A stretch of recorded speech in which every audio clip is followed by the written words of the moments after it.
Assalamualaikum warahmatullahi wabarakatuh. Waalaikumsalam. Allahumma sholli ala sayyidina Muhammad wa ala ali sayyidina Muhammad. Buya Yahya yang semoga dimuliakan Allah. Amin ya Rabb. Saya mau bertanya masalah bab sholat jamak dan qashar. Kita pernah dengar keterangan ketika kita melakukan perjalanan lebih dari 80 km selama sampai 3 hari kita boleh melaksanakan sholat kita di jamak dan qashar. Sehingga misalkan kita sekarang pergi ke Jakarta menginap di rumah saudara sampai 3 hari, apakah kita di sana selama menginap di sana boleh melaksanakan sholat kita di jamak dan qashar? Itu saja mungkin pertanyaan dari kami, kurang lebihnya mohon maaf. Assalamualaikum warahmatullahi wabarakatuh. Assalamualaikum warahmatullahi wabarakatuh. Yang pertama adalah sholat jamak lain sholat qashar. Kalau jamak itu adalah mengumpulkan dua sholat, duhur dengan asar, sama maghrib dengan isya, itu namanya jamak. Jamak ada jamak takdim, ada jamak takhir. Jamak takdim adalah asar dilakukan di waktu duhur, isya dilakukan di waktu maghrib. Yang bisa dijamak hanya dua sholat ini, 4 sholat ini. Adapun jamak takhir adalah mengakhirkan sholat duhur dikerjakan di waktu asar, mengakhirkan sholat maghrib di waktu isya. Itu namanya jamak takhir. Adapun qashar itu babnya beda. Kalau qashar itu menjadikan sholat yang 4 rakaat menjadi 2 rakaat. Jadi yang bisa diqashar hanya sholat duhur, asar, dan isya. Jadi 4 dikurangi separuh qashar menjadi 2 rakaat. Jadi nggak ada sholat maghrib di qashar, nanti ada 1,5 rakaat, nggak ada. Jadi yang ada hanya duhur, asar, sama isya di qashar. Nah, untuk sholat yang bisa di qashar, di saat memenuhi syarat qashar maka boleh dijamak. Jadi lihat dulu qashar. Selagi Anda boleh mengqashar maka boleh menjamak.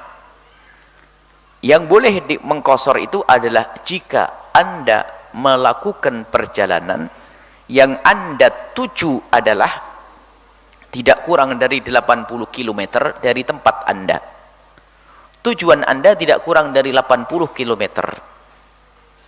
Misalnya Anda mau pergi ke Jakarta. Jakarta Cirebon sudah pasti lebih dari 80 km. Anda mau pergi ke Pekalongan. Cirebon Pekalongan lebih dari 80 km. Maka asalkan tujuan yang Anda tuju tidak kurang dari 80 km, maka Anda sudah boleh mengqashar dengan catatan Anda sudah keluar dari tapal batas tempat tinggal Anda, kampung Anda, yang di sini batasannya adalah balad, di sini adalah kecamatan sudah boleh masuk, karena catatannya baldah itu adalah semua tempat di lingkunganmu yang ada polisi 1, kemudian hakim 1, dan pasar 1. Kalau ada pasarnya, ini ada pasar Sumber, ada ada Kapolseknya, kemudian ada KUA. KUA kecamatan ada ya? Ada ya? Jadi sudah ada hakimnya, itu sudah bisa dianggap. Kalau Anda sudah keluar dari tapal batas kampung Anda, maka Anda sudah boleh mengqashar. Tapal batas kampung Anda sudah boleh mengqashar. Misalnya Anda dari sini, dari Sumber ini Anda keluar, kemudian Anda ke orang di luar sana agak ngerti, yang di luar yang mendengar suara ini kan bukan dari orang Cirebon saja. Anggap saja Anda sudah keluar dari kecamatan Anda, mungkin Anda saat ini masuk ke Kanci sana, ke Kanci atau ke Losari. Maka Anda di Losari sana mampir sholat duhur, maka sholat duhur Anda sudah boleh diqashar, sekaligus Anda kalau mau menjamak dengan asar juga boleh. Jadi selagi boleh diqashar itu pasti boleh dijamak. Tapi sholat qashar tidak harus dijamak, dan sholat jamak tidak harus diqashar, sebab ini pembahasannya beda. Anda boleh sholat di Losari, sholat duhur 2 rakaat saja tanpa sholat asar. baru Anda melakukan perjalanan sampai Pekalongan, Anda sholat asar 2 rakaat qasar saja juga boleh. Anda juga boleh melakukan sholat di Losari. Losari adalah tadi setelah keluar dari tapal batas. Anda boleh sholat di Losari, sholat duhur 2 rakaat sekaligus Anda gabung dengan sholat asar 2 rakaat dua-dua juga boleh, namanya jamak takdim. Nanti Anda tidak perlu sholat asar lagi. Ini adalah masalah jamak dan qasar. Jadi beda, kita sudah ada buku kecil, catatan buku kecil tentang sholat jamak sampai sholat di atas tol kalau macet seperti apa. Kemudian sepanjang Anda di dalam perjalanan belum mukim, maka Anda tetap boleh menjamak dan mengqasar. Kalau Anda belum mukim, Anda masih boleh menjamak dan mengqasar. Kalau pulang ke rumah sendiri tidak dianggap mukim, namanya rumah sendiri. Nah, mustautin ya mukim karena di rumahnya sendiri. Tapi kalau di rumahnya orang baru dianggap mukim, lalu Anda tidak boleh lagi menjamak, kemudian tidak boleh mengqasar. Kalau Anda masuk rumahnya orang, terserah keponakan, bibi, saudara, nggak penting. Yang penting bukan rumahmu sendiri, rumahnya orang lain. Kalau Anda ke rumah tersebut, niat Anda itu lebih dari 4 hari, selain hari masuk dan hari keluar, 4 harinya itu bersih. Anda datang hari Selasa, yang Anda itu adalah Rabu, Kamis, Jumat, Sabtu, Ahad Anda baru keluar, berarti 4 harinya murni. Asalkan Anda mau tinggal di sebuah tempat lebih dari 4 hari, maka Anda sudah tidak boleh lagi mengqasar dan menjamak. Contoh, Anda pergi ke Jakarta mau tinggal di saudara Anda seminggu. Anda mau tinggal seminggu, sudah niat dari sini mau tinggal seminggu. Maka mulai Anda menginjakkan kaki di rumah saudara Anda, sudah tidak lagi boleh mengqasar dan tidak boleh menjamak. Jangan seperti sebagian santri ngantuk, nunggu 4 hari katanya. Masih boleh, sehari 2 hari boleh.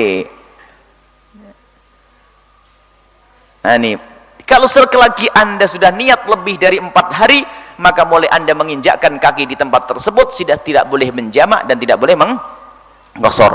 Tapi tadi pertanyaannya, kalau Anda ingin tinggal di tempat tersebut belum lebih dari 4 hari, anggap saja 4 hari persis, berarti kan belum lebih dari 4 hari. Aku pengen tinggal di Jakarta 3 hari deh, maka sepanjang 3 hari itu pun Anda boleh menjamak dan mengqasar. Baru 3 hari di Jakarta, Anda pindah ke Riau 3 hari, dari Riau 3 hari pindah ke Kalimantan, dari Kalimantan pindah ke Malaysia 3 hari, maka Anda boleh menjamak mengqasar. Sopir bis itu boleh menjamak dan mengqasar setiap hari. Jangan khawatir, jadilah sopir bis kalau mau. Maka ini harus kemudahan diberikan kepada sopir bis dari Surabaya, Jakarta, itu boleh dia mengqasar, menjamak setiap hari, karena dia tidak mukimnya di dalam bis, tidak dianggap mukim yang sesungguhnya. Nah ini yang perlu ditegaskan. Sering ada santri salah paham urusan 4 hari tadi. Sebab ada orang datang ke sini, tamu, semoga Allah mengampuni saya dan mengampuni ya, dia katanya seorang ustadz, rumahnya di sini tuh niatnya tinggal seminggu, rupanya qasar terus. Niat tinggal berapa hari di sini ustadz? Kata teman, seminggu. Lah kok seminggu kok qasar terus, bagaimana ini? Nah ini biasanya ngantuk waktu ngaji dulu itu. Kalau sudah niat lebih dari 4 hari, sudah tidak boleh lagi mengqasar, karena Anda nginjekkan kaki di tempat tersebut masih sudah mukim. Mukim itu, definisi mukim adalah siapapun yang ingin tinggal di sebuah tempat lebih dari 4 hari. Lebih dari 4 hari itu 4 harinya harus bersih. Hari masuknya nggak dihitung, hari keluarnya nggak dihitung. Contoh, masuk hari Selasa, dihitung Rabu, Kamis, Jumat, Sabtu, Ahadnya. Masuk hari Selasa, keluar dari Ahad, berarti 4 harinya bersih, maka tidak boleh lagi menjamak, sudah mukim. Jelas ya? Supaya tidak salah paham. Kemudian kalau Anda di dalam perjalanan, jangan ragu untuk mengqasar, sebab mengqasar itu adalah sunnah. Ambillah kemurahan dan kemudahan dari Allah Subhanahu wa taala. Jangan seperti ibu-ibu yang rajin ibadah itu, diajak menjamak dan mengqasar, katanya, saya 4 saja kuat kok, kenapa harus 2? Baiklah, nggak apa-apa ibu ya. Ini ada sebagian ibu-ibu susah, terlanjur karena sudah sangat kuat ibadahnya. Jadi dari 4 rakaat menjadi 2 jadi berat. Padahal kalau 2 rakaat lebih sedikit kerjanya, lebih gede pahalanya. Ya. Kalau perjalanan qasar. Jadi mengqasar ini adalah sunnah. Menurut mazhab Imam Abu Hanifah wajib. Biarpun catatannya menurut Abu Hanifah 3 marhalah, menurut kita adalah 2 marhalah. Perbedaan hitungan marhalah saja, tapi yang jelas itu adalah rukhsah yang Allah berikan kepada kita, hendaknya kita ambil. Innallaha yuhibbu an tu'ta rukhasuhu kama yuhibbu an tu'ta azaimuhu.